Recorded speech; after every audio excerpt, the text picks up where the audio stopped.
Nikki. Very long time no see. I haven't posted in about like 2 months now, I think. I honestly don't know where to start. I feel like I'm speaking to a friend who I've not seen in a long time, and I have so much to like fill them in on. I have wanted to post a video for such a long time, but there are a lot of reasons that I've not been able to, which I'll get into in this video, and it's going to be a long one, so sit down, get comfy, get a snack, get a drink. If you follow me on Instagram, then you probably know. I basically had to take a break from social media, and I felt like I couldn't just come back and do a normal video without addressing why. And I kind of just wanted to do a catch up about a lot of stuff. I really see this channel as like a family, or like a friend, so I'm really sorry if you feel like I've neglected you. It's been for good reason, but I think it's also been just because I've been very like uninspired in terms of content, and very unmotivated and just kind of like deflated when it comes to YouTube and content. And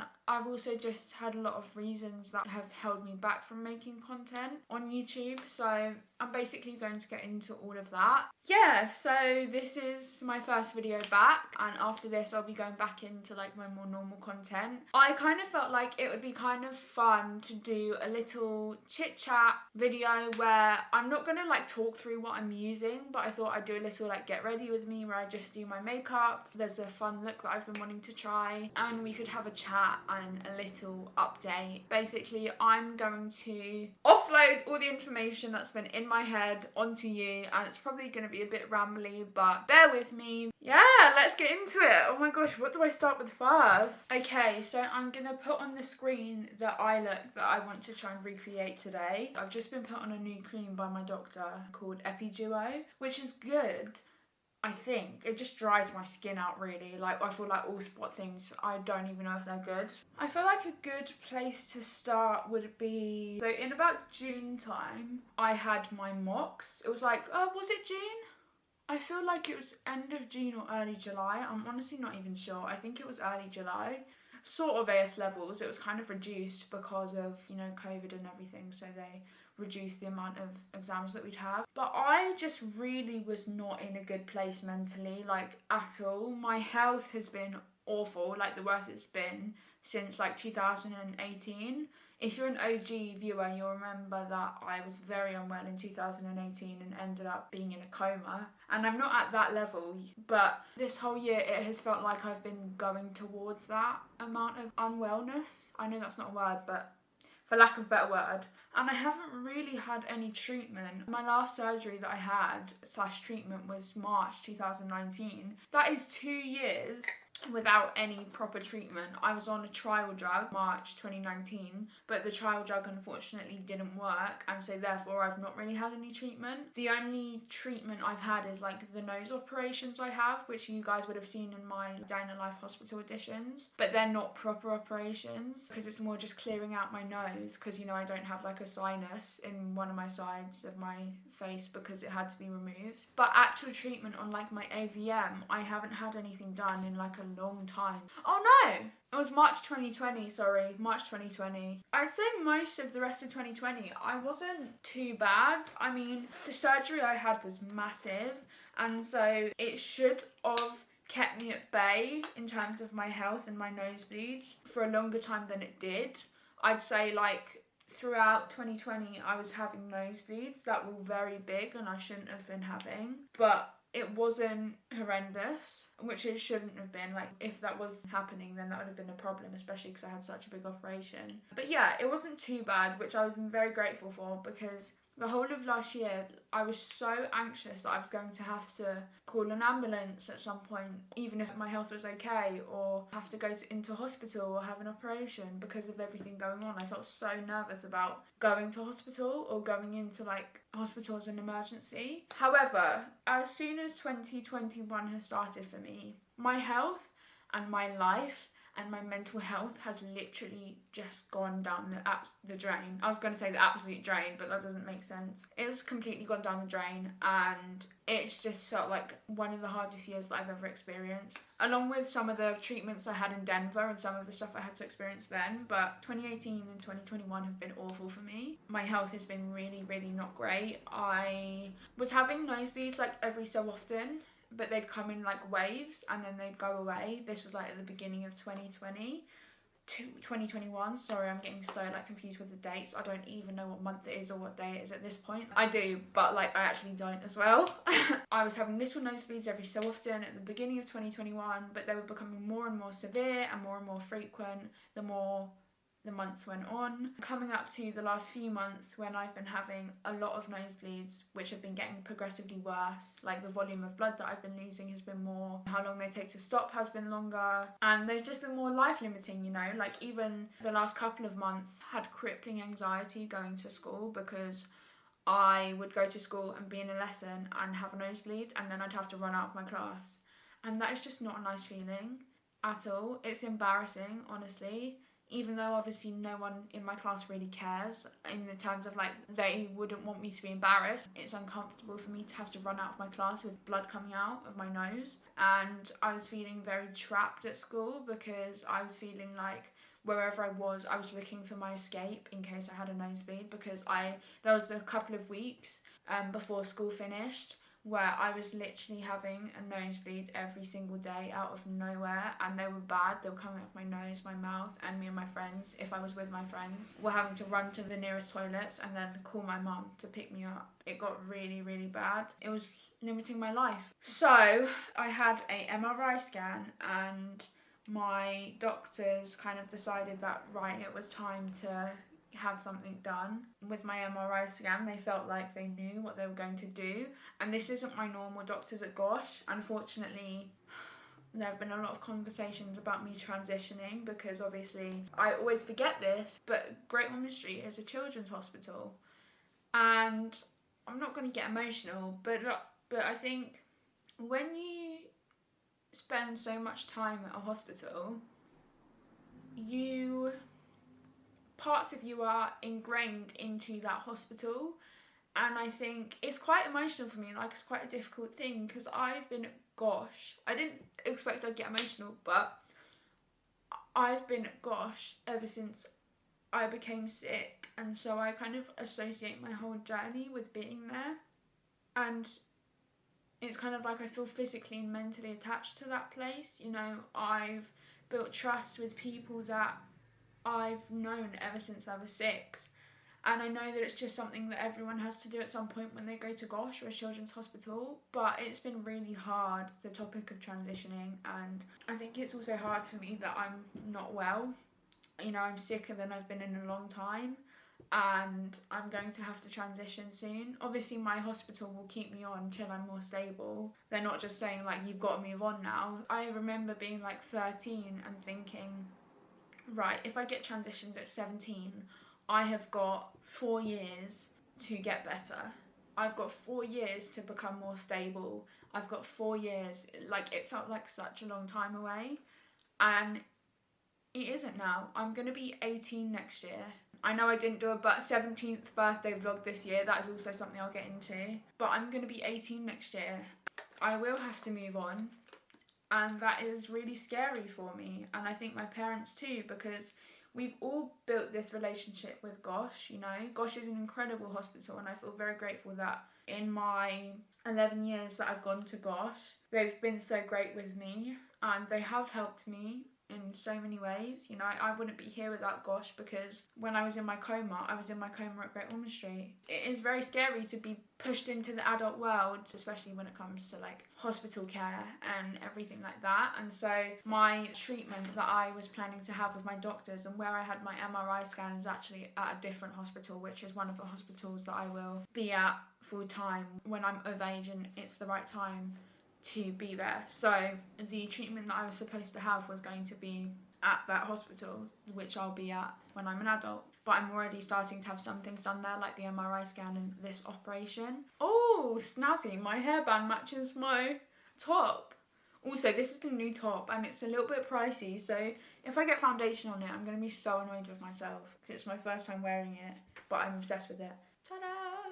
Honestly, for my base, I mix so many different things together to get the right colour for myself that it's actually a joke. Like, when someone's like to me, what foundation do you use? I'm like, this. And they're like, right, because I can't just use one foundation. It's just never the right colour for me, and I don't feel like I've found one foundation that gives me the right the right finish. That's it, not effect. Foundation 3, foundation 4. 1, 2, 3, 4, 5, 6. Oh my gosh, I use 6 foundations. I've got a problem. I've actually got a problem, and I think that's why turning 17 this year was quite a bittersweet thing for me. It was bittersweet in a lot of other ways too, but bittersweet because I'm more on my way to transitioning. Anyone who has been at a child's hospital, a children's hospital, receiving care from them, probably can relate. It's been quite lonely because it is such like a specific thing for people to be able to relate to, understandably. I was supposed to have an operation at that hospital, as I mentioned. I ended up actually leaving school like a week earlier because I was going to have the operation on I can't actually remember, I think it was the 16th. I finished school on the 23rd, so I wouldn't have been back because I would have been quite swollen. I feel like I've just got eyeshadow on my elbow. So I left school a week earlier, which I was already feeling a bit about because I wanted to finish school with everyone else. You know, we've had such a tough year, and I just wanted to be able to finish school with everyone because also my birthday was going to be a few days after. Obviously my birthday's on the 22nd of July. It was just all a bit frustrating for me, but I thought that the pros outweigh the cons, and you know, my doctor kept saying to me, think about the fact that you'll be able to enjoy your summer because you won't have to worry about all the bleeds you're having. And it got to the point where before my operation was having to cancel plans after plans after plans because I was having so many nosebleeds. I had so much hope riding on this operation. You know, I've had 90 operations in my lifetime, and this one I think probably I had the most riding on mentally. My doctor had also been amping me up for it quite a lot too, so I think, you know, with everything that he'd said as well, I don't know, I felt like I was trying so much to mentally be present and mentally just accept it because I knew that had it go well, which obviously that's what you hope, it would literally be life-changing for me at that point. So it comes up to the day and I feel ready for it, you know. I feel like I've emotionally accepted it because it was quite hard for me to work through. We get to the hospital and I'm just waiting for my operation, and then all of a sudden I start having a nosebleed, and I was like, right, this is great. But it's okay because I'm going to have my operation, so it's going to be all good. I just have to be put to sleep and then I'm going to be okay. I was just kind of bringing myself back to all the things I'll be able to do after I wake up, and just accepting that I'm going to be swollen, but it will be okay. Everything will be okay. Just need to get through this nosebleed, just need to be put to sleep. It's all going to be fine. So the nosebleed slows down and me and my mum are just waiting for them to cool me down for my operation. And I'm just like, come on, please cool me down. And then they finally cool me down. After I have 2 more nosebleeds, I have a second nosebleed after that. My first nosebleed slows down and then all of a sudden starts again. So my nosebleeds just aren't clotting properly, which is an issue with AVMs. So I have a second nosebleed and then it slows down again. And as they call me down to theatre, the operating theatres, I start having another nosebleed as I'm literally walking down to theatre, and I'm literally spitting blood out into my bowl, which I carry everywhere with me because I have so many nosebleeds. And on the way down, I see my doctor and he's like, oh my gosh, this is awful, obviously. But he was like, you know, this is why we're doing this. So I'm like, yeah, exactly, that's why I'm having this mentally. They take a while to set up and get ready because they saw that I'd had a nosebleed. So they were like, we want to just have a few things to hand in case anything happens. So I'm like, yeah, that's fine. Me and my mum are just waiting. Finally, I'm put to sleep. And, you know, send off to sleep was fine. I was just so happy about actually finally having an operation that I need to have. And then I woke up about 3 hours later or so in recovery, which is where you go in between the operating theatre and being transported to your ward. Basically in recovery, they'll make sure you're okay and they'll wake you up to make sure that you're fine after the anaesthetic.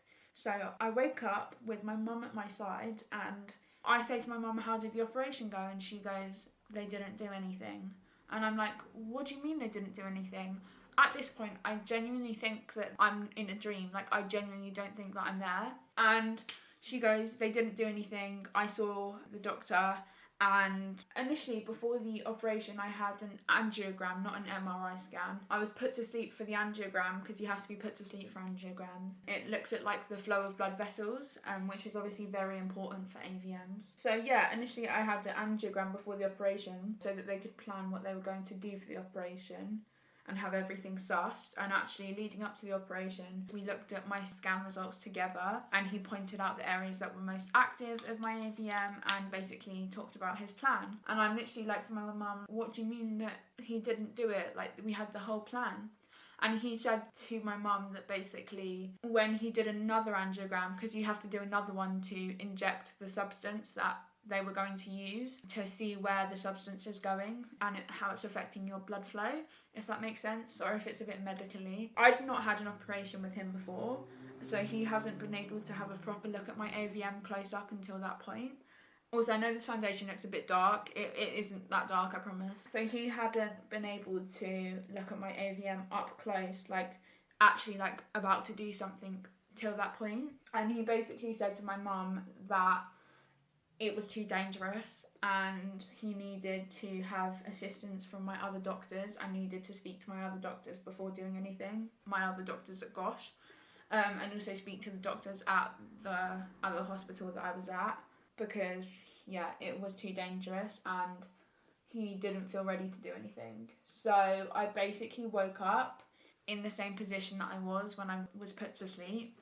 I never feel sorry for myself, but just imagine that, like, you're sick and your doctor says to you, we're going to do this, like, just very hopefully, because I had one little shred of hope left and I had it all hanging on this operation, right? I'm always cautiously optimistic when it comes to operations and treatments because I know how it goes. You know, I'm not like a novice when it comes to this sort of stuff, so I know what it's like. I know when things don't go the right way. I know when there are issues. I've had so many operations cancelled, but this one was just different because there was just so much more riding on it mentally and physically. But imagine, yeah, being sick, your doctor talking you through a whole scan for 2 hours about what he's planning to do, mentally preparing yourself for being swollen on your birthday and not being able to see your friends, mentally preparing yourself for not being able to finish school with your friends, mentally preparing yourself for having an operation with a new doctor you need to form trust with. Also, this doctor's great, by the way. It's just, it happens, what happened. Being put to sleep thinking, right, everything's going to be okay. I just need to be put to sleep and wake up and things are going to be different. Things are going to be okay. I can actually enjoy my summer and feel free and not feel crippled with anxiety every waking minute of my life, like literally. And then waking up, like not even in a dramatic way, like waking up and being in the exact same position you were when you were put to sleep. It genuinely hurt my soul in a way that I have never experienced. It physically hurt me when she told me, because I've really been struggling with my mental health for a long time. I've just started with CAMS again, which is a psychiatric thing that the NHS does for young people and adolescents. I've been at CAMS before for some eating problems that I've had, and I've restarted with CAMS the last few months because I really needed some help, and I was actually the one to say that I need some help because I don't know how much longer I can do this. I think because I've had such low mental health, it literally has been soul destroying for me when I found out that they didn't do anything. So I get taken up to the ward and I still don't think it's real. They literally did nothing. They put me to sleep and did nothing except give me another angiogram. I'm crying and crying and crying and crying, and I'm very angry and I'm very confused and I'm very out of it because I was under for quite a long time. I think my doctor was probably deciding what to do. I mean, 3 hours isn't that long. Like, I've been under for like 8 hours before, but long for what was planning to happen and the fact that they didn't do anything. And I'm just so angry and so frustrated. So frustrated at my doctor for giving me what felt like a false sense of hope at the time especially. And I'm not stupid. I know that things don't always go to plan when you have an operation, but it just felt very much like every single odd was against me, and all I wanted was to be healthy. All I've ever wanted in life, like, is to be healthy, you know? Especially when you literally go round in circles with your health for years and years and years. And the most frustrating thing is when other people take their health for granted, because health literally affects everything. It affects your whole life. It affects your livelihood. It affects your happiness. It literally affects everything. I've had a lot of doctors over the years, and it just kind of felt like it was another doctor trying to be my hero and thinking that they could save the day, and it would be different, but it was the same as it often is, you know. But I was just very upset, and I was almost despondent, which is even what my doctor said when he was in the room, is that my doctor was talking to me and I was just literally mentally and physically not there. I honestly think I like dissociated, because I think I'd been through so much trauma those few weeks with my exams. I didn't do great in my mocks because I was just mentally literally not there at all, and my health wasn't very good, and I was really in a bad place mentally, so the last thing I could be bothered to do was revise for an exam at school. And then I finished my exams and then went straight to hospital, you know. And I'm grateful that, because there's a lot of issues that I don't have that other people have when it comes to conditions. I completely understand that a lot of people's conditions are even more life limiting. I literally left the hospital as soon as possible. My nurse came in my room and I was like to her, when can I leave? Because I had to stay flat for like a few hours, because with an angiogram they cut your groin. And then I got home that night. I'm sorry this is a bit of a depressing video, but that is literally just my life at the moment, or like has been my life. I just got my hair done and I'm literally getting foundation in my hair. Delicious. But yeah, I just sobbed and sobbed and sobbed, and I was just very, very lonely and upset, playing all of my saddest music. And yeah, I just had a very severe depressive episode where I literally did not get out of bed. Bit gross, but I literally did not get out of bed or shower. I brushed my teeth and washed my face, but I did not get out of bed and shower for about a week, until my birthday. Yeah, literally 6 days. I did not have a shower because I was so drained and physically not there. And that is when I had to say to myself, Nikki, you need to take a break. Because the last thing that I wanted to have to do is to say the operation didn't happen, and then have all of the questions flooding in, like, why didn't it happen? What happened? You know, and I really appreciate all the hope you're doing okays, but I just couldn't even mentally, like, compute replying to people. Even my best friends, I didn't tell them till I actually mentally felt like I could.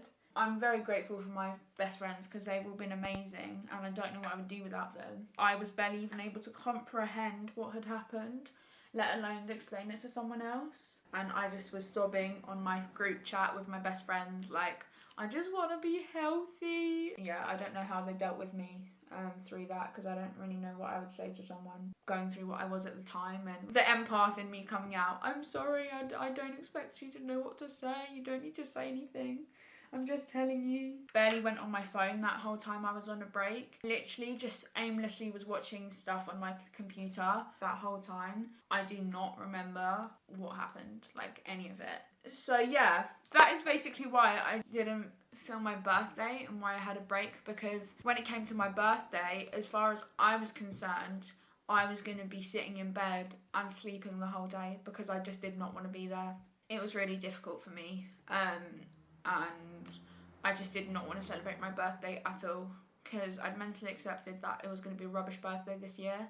Fair enough, 17, just another year. I've never been the biggest fan of my birthday, and I know I always do my like birthday videos, but I've actually never really been like the biggest fan of birthdays. I love birthdays, but not my own birthday. Not like on anyone's part or doing, but I just accepted it wasn't going to be a great one, because I thought I would have had my operation and just been swollen. But you know, I'm very grateful that my family tried to make it special for me, and my friend Liv actually messaged asking if I'd want my friends to come round, and I actually said no. I would never normally do that. Even though I'm an introvert, I would never normally do that with my best friends, ever. My friends actually surprised me on my birthday, which was lovely, and they were here for a few hours, so I hung out with them. I was replying to people on my birthday and posting on my story on my birthday, but I wasn't like back, like my break wasn't over. I was just posting stuff because it was my birthday, and I didn't want people to think that everything had gone unnoticed. So I did kind of like come back to social media just to post stuff for my birthday, and I did end up doing like a birthday Instagram post. It was more of like a camera roll dump of my birthday. I'm obsessed with this highlighter. Look how stunning that is. I cannot tell you what it is. I obviously felt so grateful, because my family tried to make the day special, and so did my friends, and so did the people posting stuff. and I felt very, very loved more than ever. But it was just a lot for me because of everything, and I felt very overwhelmed at points and had to keep like taking breaks. My sister literally on my birthday like forced me to get out of bed and have a bath, but I really appreciated my family making an effort even if I really just wasn't up to it. My birthday just was not great, but that was just more because I'd mentally and physically been through a lot and a lot of trauma. You know, my whole family had, because of that. That was kind of everything, and that's why I didn't vlog it, because I literally just was not, I've just not been myself. I even feel like maybe you can look back at my YouTube videos that I've posted, but I'm really glad that I'm speaking to someone now about the stuff that I've been kind of going through and struggling with, because it was very overdue and it makes a big difference. I think therapy is great whether you are going through struggles on the surface or you're okay mentally and just want to talk to someone. I think it's great whether you're in a good mental place or not the best mental place. I'm not in the best mental place, and that's why I'm getting help. I think that getting help is always the first step, and just talking about the way you feel and identifying that you need it, because I definitely do. And now I need to do my eyebrows. My absolute favourite brow pencil by Benefit, the Precisely My Brow Pencil in number 4. This is the one I use. The best brow pencil ever for like fluffy brows and just filling them in a little bit. Aside from that, I literally don't do anything, so it's all this. Where are my brushes? Oh my god. Why did I put my brushes behind me? That was that really. And then I basically had like a few days where I didn't have a nosebleed after my operation from the time that I left the hospital. And then a few days after that, I started having nosebleeds again.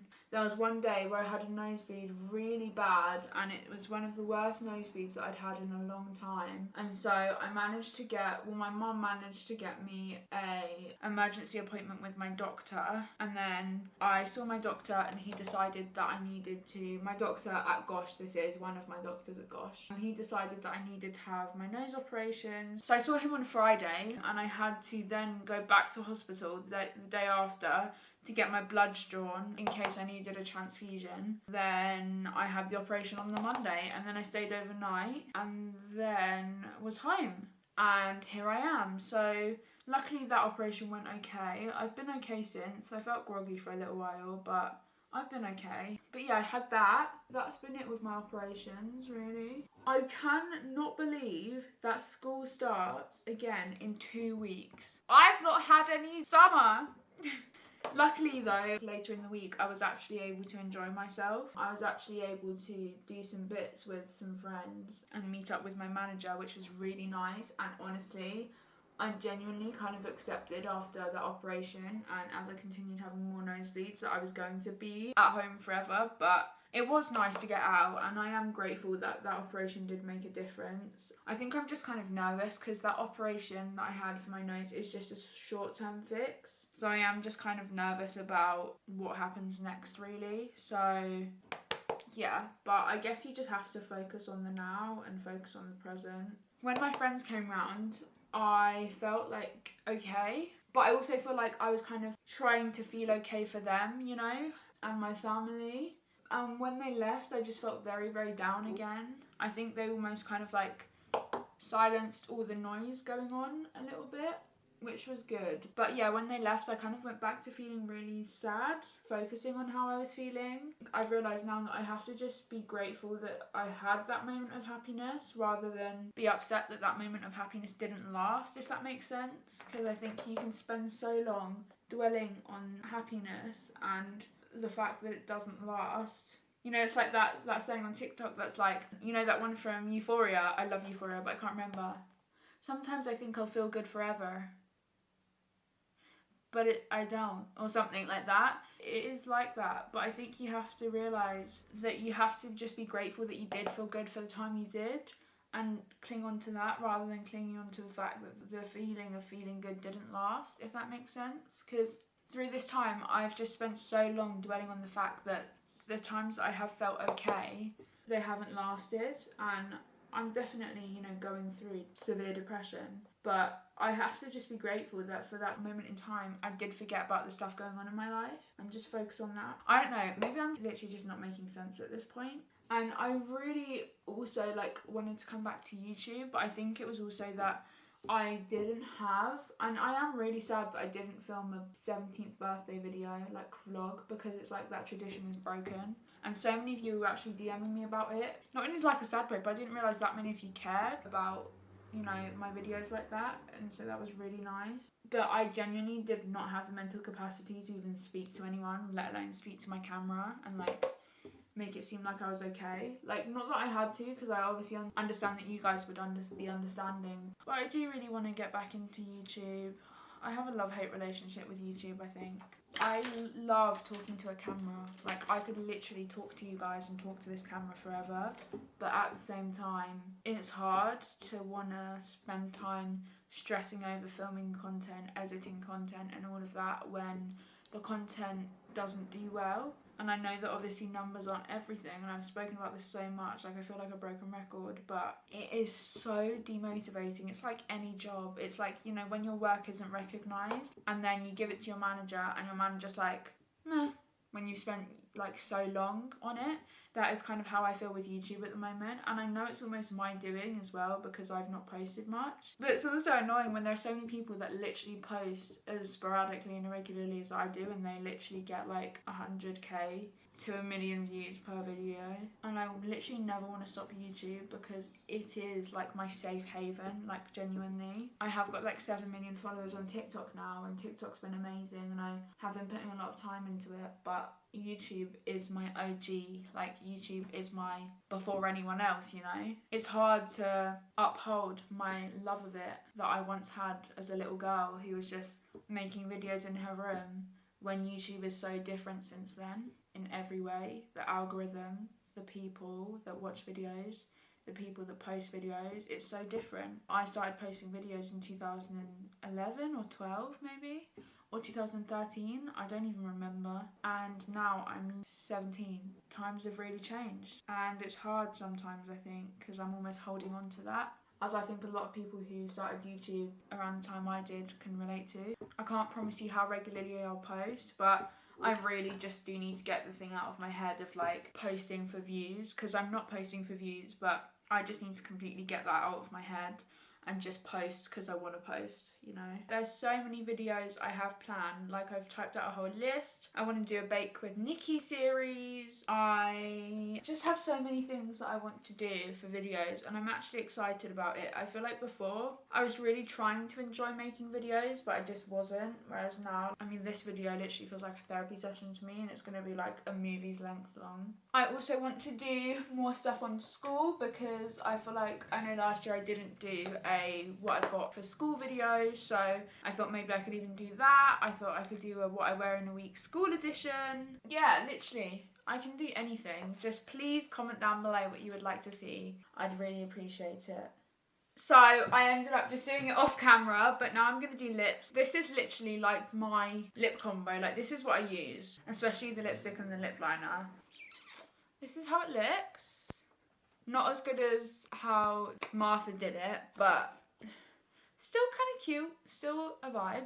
I feel like I've rambled on and off, but I basically just do want to start living more, you know, doing the stuff that I enjoyed. I haven't baked in such a long time, and that makes me really sad. But since honestly taking that break away and posting less, it is what I needed, because I was also getting really down because I was seeing people who were enjoying themselves, and meanwhile I was literally just sitting in hospital or sitting at home in bed. And it's super important, I think, for anyone, whether you are going through a hard time or not, to take a break, because everyone needs it, especially from social media, you know. Ultimately, we are glued to our phones these days, and sometimes we don't realise how much it is affecting us mentally. But it was difficult for me, you know, because that is something that I have not done since starting social media. Literally since being on social media, I just dropped my lip liner, I tried to throw it in my makeup bag, it didn't work, my aim is awful. Obviously on YouTube I haven't posted as much, but an actual like break where I post about it and classify it as a break, you know. Sometimes I'll take a few days away, or if I'm having an operation, you know, I'll take some time out. But it was not even a break just from like posting stuff or replying to people. It was just a complete break. I had all my social media content pre-filmed because I thought I was going to be swollen and not able to film it. So I was still posting it on TikTok especially, but I wasn't on it. So as soon as I posted my content, I would go straight off it. It really did help me. So I would say to any of you watching this, if we're going through a hard time, although social media can be our vice and can be great, it also is important to take a break from it sometimes, and that is what I learned through this period. And focus on the now and focus on reality. Because obviously social media is reality, but it's distorted, you know. As scared as I am to go back to school in 2 weeks, how? I am just looking forward to having a bit of a routine again. My doctors basically are currently talking about what the next step is for me in terms of my health. So my doctors from both hospitals, my room is a tip. My room is a tip.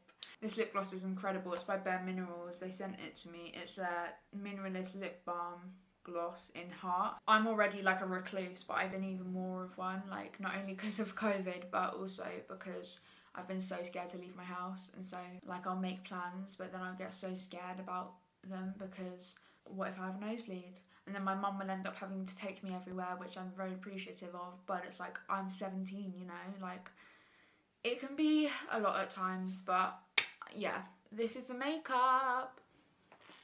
I'm so happy with it. I feel like despite it being a little bit untidy with the eyeliner, it looks really good, especially with this top. I feel like a proper, I don't know, I feel like a proper bra girl today. I mean, I think this is probably it for the video. Thank you so much for watching. It was kind of me wanting to debrief you on everything. I am doing better mentally. I mean, I'm not great, but I'm better than I was doing a few weeks ago, and I guess that's progress. I obviously have my good days and I have my bad days, and I've got insomnia, so I literally wake up really late and go to bed really late, but I'm trying my best to kind of get out of that and get more into a routine and ready for school. It's been really nice to talk to you guys more openly about it, because I know I always do, but I haven't done like a proper sit down chat in a while, and I really have wanted to do this, but it's felt a bit like a lot for me. But today I woke up and was like, I feel like today's the day. So this is it, I guess. Please do subscribe if you haven't already, and like this video. It would mean a real lot. And comment down below how your summer's been. Comment down below how you're doing. Comment down how your mental health is doing at the moment. I'm going to properly take some time to reply to as many comments as possible. Comment down below what you'd like to see from me. What type of genre would you like to see? More makeup, like, you know, just sit down, me talking, doing my makeup like this? Would you like to see more baking? More fashion, you know, which I've got into a lot more? Or if you want it to be more like literally just all of them be more vloggy, then I can do that too. I can do like a day in the life like every week, if that's what you want, you know. Just let me know, like that is all I ask, and we can go from there. If you've got this far, then you are a star. Don't know how you've done it, but yeah, thank you for sticking with me. I'm not gonna get emotional, but like I really do appreciate you guys. There's something about my YouTube viewers that just mean so much to me. Like, you just have such a special place in my heart, and I love you so much, and I don't actually think you understand how grateful I am for you. So yeah, I'm just very emotional at the moment. Just, I don't know what it is, I'm just quite emotional at the moment, and I will see you in my next video, whenever that is. I promise you I'm going to try and make it next week, but we'll see. I don't want to make any promises because sometimes that stresses me out. But anyway, yeah, I love you guys. I'm sorry this video is a bit of a depressing one, but I wanted to keep it as real as possible, and that's how it's been recently. So promise you the next one will be a bit more upbeat and lighthearted. I really want to do like a spill it or shot it with someone, so I feel like that could be really fun. I keep rambling, and I've literally been sitting here for like 3 hours. My mum and dad are probably thinking, what the hell is she doing? I will see you in my next video very soon. Bye! Mwah.